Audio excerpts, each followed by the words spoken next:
quero ver todo mundo cantando comigo essa verdade aí.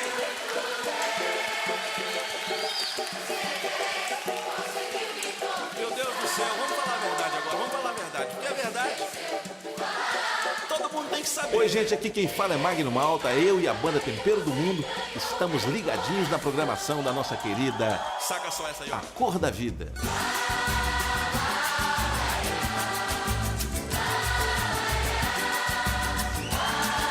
Gente boa demais, fala mansinho, fala mansinho.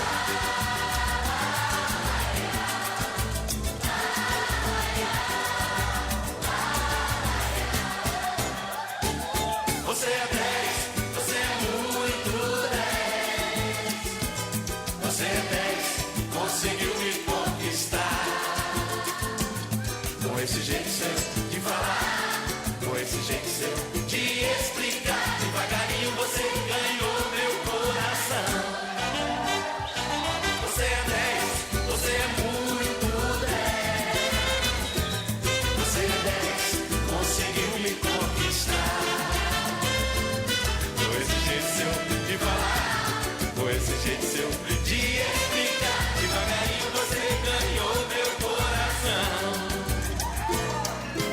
Agradeço a você por ter se lembrado de mim, com muita paciência me ensinou. O mais importante é amar como ele nos amou. Agora canto e sou feliz. Você é 10, você é muito 10. Você é 10, conseguiu me conquistar. Com esse jeito seu de falar, com esse jeito seu de explicar, devagarinho você ganhou meu coração. Você é 10, você é muito 10. Você é 10, conseguiu me conquistar. Com esse jeito seu de falar, com esse jeito seu de explicar, devagarinho você ganhou meu coração. Saca só essa aí, ó. Vai.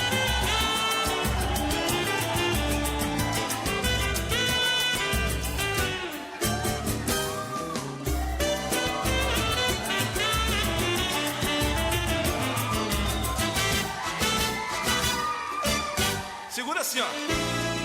Você foi muito legal, me falando desse amor, despertando em mim uma emoção.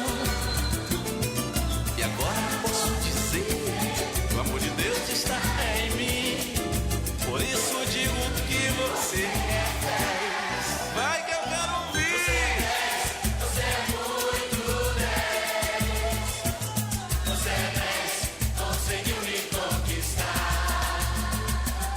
Com esse jeito seu de falar, com esse jeito seu de explicar, devagarinho você ganhou meu coração. Você é 10, você é muito 10. Você é 10, conseguiu me conquistar. Com esse jeito seu de falar, com esse jeito seu de explicar, devagarinho você ganhou meu coração. Vai, devagarinho você ganhou meu coração.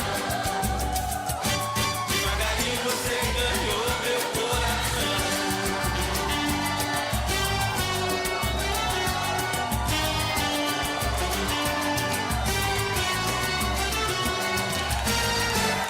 Tá com vocês novamente para compartilhar, para dividir e aprender, né? A gente sempre aprende.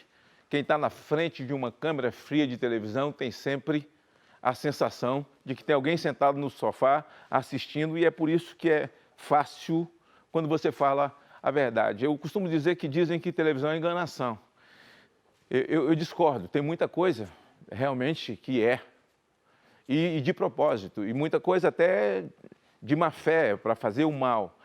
No momento que a sociedade brasileira vive com tantos dissabores de ataques a valores da vida, valores da fé, valores da família tradicional, o respeito, uma sociedade inquieta com a violência que se acumula de maneira tal e vil, e nos últimos 15 anos, quando a bandidagem foi glamourizada, ela ficou intocável, ela se tornou imune e vagabundo até 17 anos de idade foi ensinado a dizer para as autoridades que ele confundiu chupeta com escopeta, e uma sociedade que vive à mercê de querer ser abraçada e cuidada pelas autoridades, mas as autoridades, elas são muito mais propensas a dizer amém aos bandidos.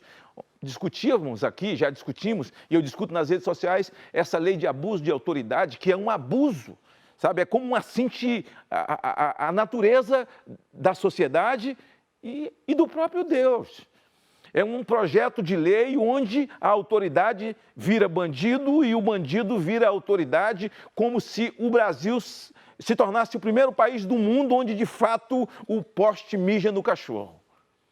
E aí, a gente encontra uma imprensa toda ideológica, porque você tem colesterol bom e colesterol ruim. O colesterol bom é bom, o colesterol ruim é ruim. E você tem uma imprensa que é colesterol ruim e tem outra que é colesterol boa, que é aquela que entende os valores, respeita a sociedade, defende valores. Olha, o sujeito é ideológico, ele defende o que ele acredita, eu preciso aprender a ter a valentia também de defender o que eu acredito. O grande problema da sociedade civil desse país, dessa sociedade conservadora, da maior nação, nós somos majoritariamente cristãos nesse país, se encolhe. Quer dizer, nos últimos 3, 4 anos tem se soltado, ido para a rua, mas se encolhe enquanto uma meia dúzia que cabe numa Kombi, eles são ousados, são atrevidos e fazem um jornalismo completamente ideológico de esquerda, como um colesterol ruim, sabe? Invertendo valores, glamourizando o bandido, criando narrativas que não são verdadeiras, de má fé, para poder desmoralizar aquilo que é importante no país. Por isso, hoje, eu tenho o privilégio de ter comigo uma lenda do jornalismo brasileiro, meu convidado, Hermano Hennig, e quem no Brasil nunca ouviu falar, quem no Brasil nunca recebeu uma boa informação, e é tipo a Avi Hara, né? Eu dizia lá nos bastidores, esse tipo de jornalista é a Avi Hara, tem que ter uma lei de proteção para eles, porque são raros, estão em extinção, o senhor Alexandre Garcia e o Fatioli, que está aqui comigo, que é de uma nova geração, de um novo momento de rádio, de televisão, que além de ser bom colesterol, além de ser do bem, é um tipo faz tudo da televisão, né? E é capaz de tanto estar disposto a narrar um jogo de futebol, quanto fazer um programa policial. Eu sempre tive muita vontade de estar próximo, e o Hermano Hennig me emociona, até porque eu tive a minha formação, esse nome, ele faz parte do dia a dia da família brasileira, e eu fico muito emocionado em ter o Hermano Hennig no meu programa. Quem diria? Deus é grande, Deus é bom. Hermano Hennig, prazer ter você comigo aqui, viu? Nossa. Obrigado por estar aqui comigo, viu? Estou emocionado. Eu que estou, pode ter certeza. Olha, realmente, que figura, hein, Fatioli? Olha, dá licença, deixa também. Eita, nós! Que isso, eu que agradeço o convite. Eu ganho a vida perguntando, né? E já tem tempo. Mas hoje vocês dois estão roubados, porque quem vai perguntar sou eu. Não, mas eu já quero fazer uma para... Já quero lhe fazer uma. Eu estava dizendo para ele... Hermano é grife, grife. Sabe o que é? Opa! Perguntar para a gente é fácil. O problema é responder. Não é ficar do outro lado. Então ele diz, não, eu vou te entrevistar. Não, peraí, quem vai te entrevistar eu já tenho, então eu já vou me aproveitar da minha porção de poder perguntar, que é única. Então, de onde vem tanto carisma, hein? Rapaz, olha, essas coisas é a pergunta que eu podia fazer para você. Não, mas já estou aproveitando. É a pergunta que eu posso fazer para o Hermano também. Assim, se eu te pergunto isso, tu não ia saber explicar. Não sei, se tu perguntar Neymar, tu pensa para driblar? Ele vai dizer assim, não. Não, mas isso vem lá da Bahia, hein? Você sabe que vem lá da Bahia. Porque lá você não nasce, lá você estreia. Lá você estreia. Ele também não morre, sai de cena. Não morre. Eu sei no Brasil, que ele vem lá na Bahia do não morre. Espírito Santo, onde ele fez a carreira política. Sabe, fez, não é? Mas a Bahia está no Gênese, está ali, não está? Eu sou filho de uma cidade chamada Macarani, que viu o nosso programa, que viu o meu programa. Ó, gente, viu? Saí aí de Macarani. Lá perto de Itapetinga, interior da Bahia. Exatamente, Eu conheço. 42 quilômetros ali. Eu me lembro achei que era mais distante, ora. Não, uma cidade da outra, né? Tá. E quanto de Salvador? Não, então eu entendi. Salvador é longe. Aí já tá. Assim, a cidade grande, assim, maior do que Itapetinga, mais próxima, é a Vitória da Conquista, que nos separa a ladeira do Massal ali. Sim. E é uma região muito bonita, muito fértil. E de gente inteligente. Olha, eu já vou lançar a minha, que eu lhe perguntei isso, de onde vem tanto carisma. Aí eu entendo que é assim, fora do ar, e para vocês que estão nos assistindo pelo Brasil afora, pelo mundo inteiro, via internet também, eu posso aqui dar um depoimento, vou dar um depoimento, um testemunho, de que a mesma pessoa fora do ar, ou com luzes apagadas, que seja sem microfone, é a mesma pessoa no ar. Então não é o intérprete que tem aqui, não é um ator, não é um fazedor de média, que seja, não. É a mesma pessoa, mesmo o Magno Malta vai por trás das câmeras ou sem estar apresentando um programa como esse, o Visão da Vida, é o mesmo que está no ar. Esse é o diferente, isso é o que é sensacional.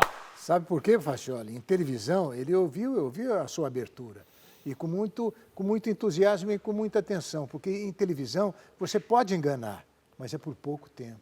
A população não cai mais nessa, Não, você sabe, toda vez que tem esse raciocínio, esse tipo de assunto, sabe de quem eu lembro? Magno Malta. Hebe Camargo. Hebe Camargo. A gente conviveu durante tantos anos, tem tanto tempo, não é? Que as pessoas me perguntavam na rua, escuta, a Hebe é daquele jeito mesmo? Então, ela não conseguia, ela não conseguia ser outra pessoa, não é? Então, você me lembra muito ela, sem dúvida. É a mesma pessoa. Nós estávamos conversando agora no camarim. Agora, nós temos que fazer uma coisa aqui, eu e você, hein? Qual? Deixar combinar, ele ele não pode ouvir. O que a gente vai combinar? Não. Nós precisamos deixar ele falar, porque só nós estamos falando aqui. Já quero novamente fazer o convite. Você que esteve de uma maneira muito rápida, caramba, e até em função dos seus compromissos, óbvio, mas faço questão de já convidá-lo aqui novamente para que volte ao Papo em Dia, que é diariamente de segunda a sexta, a partir das 10 da manhã, com o Décio Pitinini, com a Gisele Alves. Nós três apresentamos. Eu faço questão que com o tempo, mas para chegar no começo, para aproveitar uma boquinha na gastronomia e ficar até o final, a gente possa fazer um programa todo. Aceita o convite? Eu estou te devendo. Não, pare, depois a gente beijar, vai ver a melhor data e faço questão. Maior prazer para mim. Mas eu estou rindo aqui, porque certamente minhas filhas vão dizer a mim, pai, você acabou achando quem lhe deixou calado. Esses dois quem falou mais do que você? Quem fala mais do que você? Mas eu quero fazer uma pergunta que vai valer para os dois. E o irmão não responde primeiro, responde. porque eu respeito a hierarquia, né? Opa! Não é só no Exército, não. A antiguidade é posto. Quem é Hermano Henning? Mas eu quero saber desde a infância. Eu e o povo do Brasil. Nós dois nascemos numa cidade pequena. Você lá no interior da Bahia, eu aqui no interior de São Paulo. Qual cidade? Guararapes. Você falou em Jaboatão. Jaboatão eu fui aos 17 anos. Jaboatão dos Guararapes. Dos Guararapes, olha aí. Separado por uma avenida, a orla do Recife, ali pertinho de Araçatuba. Não, como você tinha Itapetinga, eu tenho Araçatuba para mim em relação a Guararapes, sabe? Foi lá que eu comecei, a trabalhar na rádio, ser locutor da rádio. Mas a infância, fala de pai e mãe, que isso é tão importante, então, sabe? Nós estamos loucos com essa nova sociedade para resgatar essa coisa de filho da benção mãe para dormir, da benção pai quando se levanta. Imagina imigrante alemão casado com uma mineira do sul de Minas, né? Nós éramos em 3, 2 irmãs, eu era o filho único homem, então... Enfim, foi uma infância muito gostosa, muito bonita. E foi lá que floresceu essa vocação de porque qual o nome da escola que você estudou lá? Olha, Grupo Escolar Adelmo Almeida. Adelmo Almeida foi um dos fundadores da cidade, ficou com o nome do grupo escolar. Isso fica, né? Porque eu estudei no conjunto não tem nem dúvida. Educacional Dr. Guilherme Dias. E tu estudou em qual? O meu Colégio Santista, que pertence aos Irmãos Maristas, lá em Santos, no litoral de onde eu sou. Você né? tem mesmo cara de padre. Agora me diga... E você, lembra do seu professor que ele alfabetizou? Eu lembro da professora que me ajudou, que me ensinou a assinar o nome. E eu acho uma importância tão grande. Quando eu vejo a gente nunca esquece. A luta por salários, e todo mundo tem que se é bom, tem que ser bem remunerado, de um professor de faculdade. Porque eu acho o seguinte, por que a remuneração de quem te ensina a assinar o nome e o beabá? É porque tu só chega na faculdade se você aprendeu lá, né? Sim, né? Você teve a formação anterior. E a distância dessa massa salarial o professor não é apenas aquele que te ensina a ler e escrever, né? É aquele que te transfere valores, né? Você falou muito em valor aí, esse tipo de coisa é importante. Vamos pegar nesse negócio da escola, nós três aqui. Veja, essa coisa de valores. Quando a gente estudava OSPB, Educação Moral e Cívica. OSPB, é verdade. Educação Moral e Cívica. Tinha aula na sexta-feira que a gente aprendia a cantar o hino nacional. A gente fazia fila na entrada. Sim, né? Chovia ou fazia sol para cantar o hino nacional. Cantar o hino nacional. Acho que os talentos vão ser... Eu me lembro muito bem da minha infância, assim, lá no conjunto educacional. Eu me lembro da minha professora, doutora Emília, bem baixinha, assim, professora Emília. E era uma época, assim... Eu tenho muita saudade disso. A gente comemorava o aniversário da professora. Tá. A professora, hoje você agride a professora, se bobear. Isso. E tinha essa história de levar uma fruta para a professora também? Isso. Né? Eu não, eu já comia fruta no caminho. E você não falou do seu primeiro professor? Do meu primeiro, eu lembro da primeira Regina, que eu até recentemente em Santos, quando lá estive, lá tenho minha filha, tenho minha mãe, tenho parte de minha família, não é? Moro já em São Paulo há muitos anos. Aí encontrei essa professora Regina. Já bem senhora, fiquei emocionadíssimo, que ela foi minha professora do 2º ano primário, não é? Hoje ainda é esse termo, primário? Ainda é, né? Primário, primário. Fundamental. Fundamental. Aí fiquei extremamente emocionado, assim como me lembro de um professor, Orlando Faia, Orlando Gonçalves Faia, que veio me falar quando ao final do colegial, ele falou, Fatioli, você não foi bem em matemática, não sei se você vai conseguir passar. O que você pretende fazer da vida? Eu falei, eu? Pretendo seguir na carreira de jornalismo, rádio, TV, ou jornal. Jornal não, mais ou menos, que eu sou meio preguiçoso para escrever, eu gosto mais de sai com o microfone, sai falando, já era, né? Ele falou, então mesmo que a sua nota não tenha sido acima do necessário, eu vou passar também, que não vai ser por causa de matemática que eu vou te segurar mais um ano na escola. Eu falei, caramba, muito obrigado. Como é o nome dele? Tenho Orlando Gonçalves Faia. Eu falei, e parece, não tenho essa certeza até hoje, mas me parece que eu não consegui a nota para passar de ano, eu estaria repetindo mais um ano da escola, mas ele falou, não, você não vai precisar tanto de matemática na sua vida, segue o teu rumo. Te deu a mão? Deu a mão. Acreditou na sua fala. Ratinho estava comigo aqui, Ratinho disse que o sonho dele era ser famoso desde menino. É mesmo? Diz ele que ele ia no circo quando estava Mazzaropi, e ele não sabe por que Mazzaropi olhava muito para ele, e Mazzaropi se aproximava dele e falava assim, tu vai ser artista com ele. Olha só. Entendeu? Ele tem um apego, realmente, à figura de Mazzaropi, ele sempre fala isso no programa dele. Ele veio aqui, sentou aqui e falou, eu queria ser famoso. Fiquei chateado, porque eu queria ter vindo, eu falei com o J. Borges, o nosso diretor, o João, não é? Poxa, queria ter vindo nessa edição que ele aqui esteve, que eu não conheço o Ratinho pessoalmente. Eu tenho uma opinião... É uma figuraça. Então, eu tenho uma opinião dele que é o seguinte, na arte dele apresentar, no jeito com que ele trabalha, na maneira como ele conduz o tipo de programa que ele apresenta, o programa do Ratinho, óbvio, ele é um dos melhores, se não o melhor, no estilo que ele abraçou. Eu acho ele sensacional. O segredo é ser autêntico, É aquela história que eu estava falando da Hebe. Ele é sincero em 100%, me parece. A pessoa não consegue, em frente à câmera de televisão, ser diferente do que ela é. Mas tem uns que dão uma enganada, pode enganar. Tem uns ela aí pode que... enganar, mas é por pouco tempo. Pode ter certeza disso. O público percebe. E na nossa profissão tem uma coisa muito séria, que é a chamada credibilidade. Fazer com que as pessoas acreditem em você. Os dois estão falando, todos os dois, o argumento para mim está na direção certa. Tanto o Fatioli tem realmente... Agora eles glamorizaram a palavra, eles falam que é o politicamente correto, que a gente sempre conheceu como hipocrisia. É o hipócrita, é o politicamente correto. Então esse cara autêntico, que é o Ratinho, é o cara que não fala o politicamente correto. Ele é ele. Hebe era Hebe. Você é você. Ele é assim, estamos aqui com luzes, câmeras... ou câmeras nos dois sentidos, profissionais que manuseiam equipamento, ação, começou. Mas daqui a pouco, quando apagar a luz, quando terminar o programa, e a vocês que estão nos vendo novamente, obrigado aí pelo carinho, principalmente com o Magno Malta, vocês se acostumaram a acompanhá-lo aqui na Rede Brasil.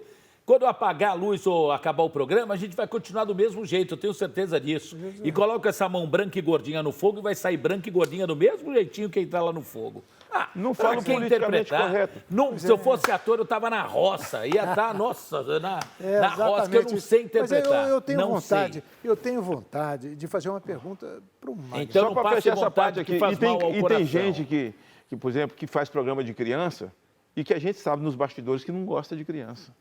É o fim da picada, hein? Então é isso que ele está falando. Tem alguns que conseguem fingir mesmo. A gente tem alguns exemplos na história da televisão brasileira. Mas, Magno, o que te levou a ser uma pessoa, eu não digo nem político, mas uma pessoa pública? O que te levou a isso? Cara, eu ia começar a te perguntar agora como é que... Tá tudo invertido aqui. Eu agora... Sabe, ele tem um talento, ele tem um talento para falar. Né? Ele tinha que ser jornalista. Eu conheci, a primeira vez que eu vi o Magno foi na abertura da Feira Cristã. Tinha que apresentar um jornal há 2 anos, TV, cerca de 2 anos para trás, aqui em São Paulo, a Rede Brasil, inclusive, se fez presente. Você foi um dos oradores, um dos homens que fez uso da palavra na abertura. E eu lá estava com o meu presidente, o nosso presidente, Marcos Tolentino, e lógico, pelo amor de Deus, você é uma celebridade nacional, figura pública extremamente conhecida, mas vendo você ali, corpo a corpo, tete a tete, como eu falo, foi essa vez primeira. E é interessantíssimo que isso acontece muito. Às vezes a pessoa fala com um grupo de meia dúzia, ela consegue expressar o que ela quer, né? Mas às vezes com um público maior, ela dá uma travada, ela fica inibida. Isso acontece, é natural. Ele não. Imagino que ele até converse com o espelho, e isso deve acontecer, com a mesma maneira, com o mesmo jeito, com a mesma dicção com que ele fala, com uma plateia maior, como foi no caso no dia da abertura da feira. Eu fiquei impressionado mais ainda, foi bem curioso. Conversa com a câmera. Então conversar é isso. Com câmera. É a arte da nossa profissão. Não é fácil. É a arte da nossa profissão. Mas vai, vamos. Eu não saberia explicar, mas depois você vai falar como é que você começou no jornalismo, não vai? Como é que virou correspondente, como é que, entendeu? E ele gosta de falar de Washington, como é que era? Eu vou pedir a minha produção aí que providencie imagens para cobrir esses momentos que eu estou falando do Emmanuel Henning, do correspondente e tal. E ache essas imagens, pelo amor de Deus, porque tem muita gente que, como eu, esperava esses momentos, né? Direto de Washington, né? Então já havia aquela coisa. Via satélite. Será né? que ele vai assinar agora pra gente? O seu pedido ele vai atender. Como é que você assinava? Emmanuel Henning, via satélite para o Jornal Nacional. Aê! Demais, né? Nota 10, nota 10. Foi uma época boa que os correspondentes no exterior da Globo... Quanto tempo você ficou fora? Escola, eu fiquei 15 anos fora do Brasil, em todos esses tempos, né? Eu fui inicialmente para a Alemanha, fui trabalhar na Rádio Deutsche Welle, a rádio alemã. E fui contratado lá para a televisão brasileira, que eu não tinha experiência em televisão, sabia fazer rádio no Brasil, mas trabalhava na Deutsche Welle, em Colônia, na Alemanha, e fui contatado para fazer reportagens como freelancer, e logo em seguida aconteceu, morreu o Papa, morreu o Charlie Chaplin em Londres, a Sandra Passarinho estava de férias, me mandaram fazer. Era eu, a Sandra, Roberto Feite e em Nova York era o Hélio Costa. Hélio Costa fazia Fantástico, Sandra fazia Jornal Nacional, o Roberto Feito fazia também Jornal Nacional em Paris, e eles queriam ter um correspondente na Alemanha, e eu trabalhava lá na Deutsche Welle e fui contratado pelo Armando Nogueira. Mas foi uma época boa, porque nós éramos poucos, não é? E a Globo, a partir da gente, começou a mostrar o repórter no ar, com a cara, porque até então o repórter aparecia na televisão, vocês não se lembram disso, vocês são muito jovens, mas o que aparecia na televisão do repórter era a mão segurando o microfone. Então nós inauguramos uma época, e o Hélio Costa tem muito a ver com isso, porque eu acho que ele foi o primeiro. Né? Timbre inesquecível. A Sandra foi a segunda e eu posso ser considerado talvez o terceiro, né? Nessa história que teve Lucas Mendes também. Lucas Mendes. Foi uma figura maravilhosa. Então a gente ficava na Europa, o Hélio Costa e o Lucas nos Estados Unidos, e a gente segurou durante uns bons 15 anos, a cobertura internacional da Rede Globo. Foi uma fase muito boa, que a gente trabalhava em filme, não era VT, não era a imagem eletrônica, era a imagem de celuloide, era cinema. A gente fazia cinema. Fita de rolo, aquela grandona. Fita de rolo. Aliás, não era fita, era filme. Filme Kodak. Então, eram câmeras americanas que foi a grande sensação na época, porque eram câmeras que gravavam o som também. Os alemães, onde eu trabalhava, usavam a Reflex com o Nagra, que era um gravador separado. Então, era uma coisa mais burilada. O alemão, para fazer uma reportagem de 1 minuto, ele leva 3 dias. É uma coisa incrível. E a gente era obrigado a fazer em algumas horas, editar na moviola, coisa de cinema, transmitir via satélite, fazer aquelas transmissões incríveis. Foi muito difícil o começo, mas a televisão foi um aprendizado importante. Hoje é muito fácil, hoje você faz tudo isso com o celular. É verdade, botou o fone no ouvido. É incrível. Uma equipe de TV, eu cobri a Guerra do Golfo, eu cobri a guerra no Iraque, eu cobri a Guerra Civil em Angola, usando pelo menos mais 3 indivíduos, né? O câmera, o técnico de som, auxiliar e quem fazia o trabalho de luz, sabe? O assistente de câmera, que era uma pessoa importante, porque enquanto você estava rodando, ele estava preparando o magazine para, sabe? Era filme, então era muito complicado. E para você tirar uma reportagem, vamos supor lá do Iraque, ou mesmo do Irã, eu entrei junto com as tropas iraquianas no Irã, na Primeira Guerra, para você tirar uma reportagem de lá para chegar no Cid Moreira, para chegar no Sérgio Chapelain, demorava quase uma semana para você, sabe, conseguir. Você tinha que mandar o filme para Londres, primeiro editar, e no aeroporto tentar embarcar um filme, que era a coisa mais difícil do mundo. Nunca colocou isso em livro, né? Não? Eu cometi essa audácia uma vez e escrevi um livro chamado Via Satélite, não é? E está lá as minhas reminiscências. A Editora Globo publicou esse livro há algum tempo, mas se esgotou, porque foi até utilizado nas escolas de jornalismo. E quando vem né, Magno, a segunda edição aí, uma segunda edição volume 2, é sério? Quando? Agora, a coisa foi muito simplificada. O repórter de televisão hoje, ele trabalha com mais facilidade, porque ele tem mais instrumentos tecnológicos, né, para se movimentar. Hoje em dia você não perde tempo. Mas vem cá, vem cá. Ó, não sei se vocês vão concordar. Eu falo o seguinte, a gente tem aqui 1, 2, 3 câmeras com 3 profissionais, não é? Pode ser o melhor equipamento do mundo, com recurso tecnológico. Se não tiver um profissional preparado, dá na mesma. E hoje o negócio está meio largado. Uma das coisas que sempre me perguntam, o que mudou da sua época para cá, né? Mudou esse. Agora, uma coisa que não mudou foi o modo de você enxergar um fato, um acontecimento, de você sentir a notícia. Isso não muda, né? Não muda o critério com que você estabelece no seu trabalho. Isso não muda. Não muda o modo de você captar uma informação e transmitir ao espectador. Isso também não muda, não é?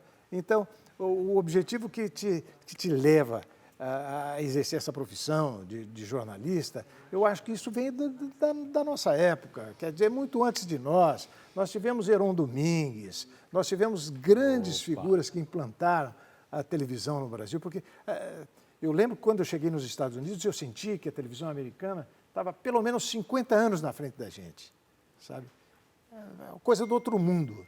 E sentia que, ao mesmo tempo, a televisão europeia, de onde eu tinha tido também uma experiência, era uma coisa mais burilada, mais eu não sei exatamente o que dizer, mas eu acho que até hoje a gente ainda deve para os Estados Unidos em termos de jornalismo na TV, porque eles são o máximo, a gente aprende com eles, né?